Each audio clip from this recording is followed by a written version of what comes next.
আবর্জনার স্তূপে পরিণত হয়েছে খাল, আর তাই মৃতপ্রায় খাল উদ্ধারে নামেন একদল স্বেচ্ছাসেবী।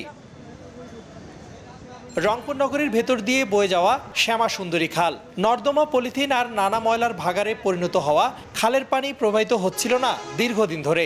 শনিবার সকালে খাল উদ্ধারে নামেন স্বেচ্ছাসেবীরা। তবে আবর্জনা বেশি থাকায় শ্যামা সুন্দরী পরিচ্ছন্নতার কাজে বেগ পেতে হয় তাদের। এমন উদ্যোগে সাধুবাদ জানান নগরবাসী। আমাদের কাজটা তো হচ্ছে সচেতন করা, আমাদের জায়গা থেকে আমরা আমাদের কাজটা করতেছি এবং যারা নগরবাসী আছেন তারা যেন তাদের এই নগরটাকে সুন্দর রাখে।